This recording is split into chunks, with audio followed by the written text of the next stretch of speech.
at Southern Art Gallery, and today I am doing a quick color wheel for a split primary palette for a class that I'm teaching at our local art center, so my students have a reference to go back to. We actually did this in class yesterday, but what we're doing for this example is we're using split primaries. We're using, on the warm side, Nickel Azo Yellow, Bright Red, and Ultramarine. And on the cool side, we're using Lemon Yellow, Quinacridone Magenta, and Phthalo Blue.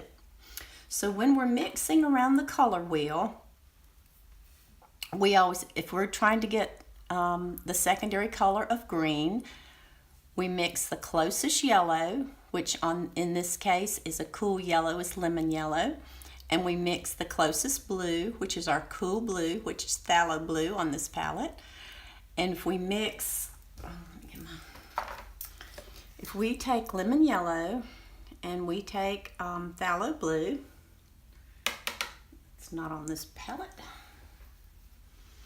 Okay, if we take Phthalo Blue and we mix them together, we get a fairly intense green. And if you add more Phthalo Blue, you get more of a blue green, and if you add more yellow, you get more of a yellow green. But let's make that a little more intense. And when you're mixing anything with Phthalo Blue, it always takes a lot more yellow than it does of the Phthalo Blue. So you can see we get a very vivid green, which we're trying to match these colors to an actual color wheel.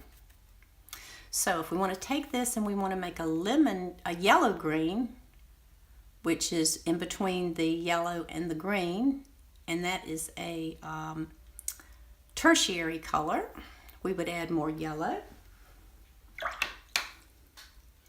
I have 3 palettes going here, so bear with me here.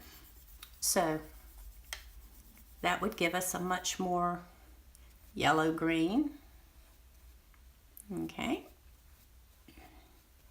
Now, if we wanted more of a blue green, I've already put that one in, but if you wanted to mix some more of a blue green, you just take more of your Phthalo Blue and mix it into your green. Let's take a little bit more. And you can see you're getting that beautiful blue-green, which we already have here. Okay. Now, the next secondary color is violet. And in order to get violet, we're going to take our closest blue, which is a warm blue, which is ultramarine, and our closest red, which is quinacridone magenta, which is a cool red. So we're going to take those 2 colors. So let's get some quinacridone magenta. That's really a lot there.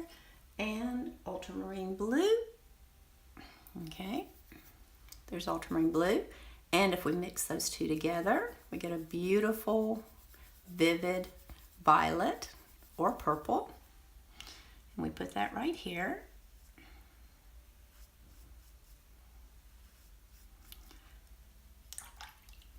And if we want to push it more to the red-violet side, which is the next color here, we add more quinacridone magenta, which gives us a red-violet.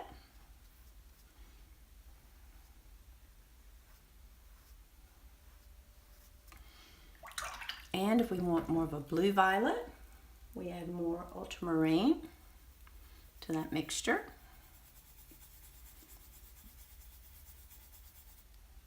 You can see we get a really, oh, it's almost too blue. Let's add a little more pink to that.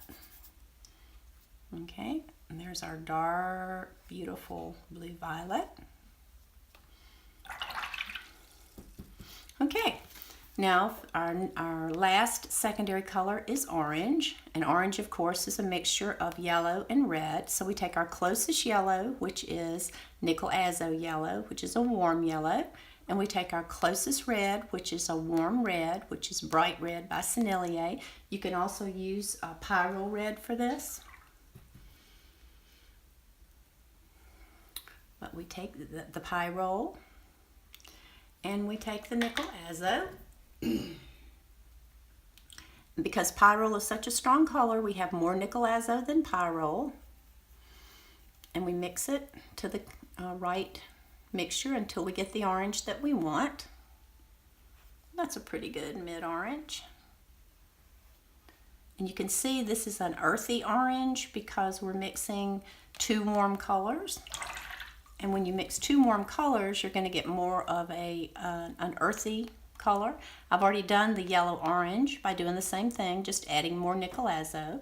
Now if I want it to be more red, I go back to my red and I add more red in the mixture, and that gives me red-orange. Gorgeous color right there.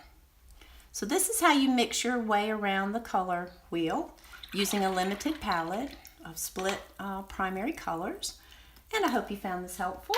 If you did, please subscribe and give us a like and a thumbs up. And we will see you for more videos in the future.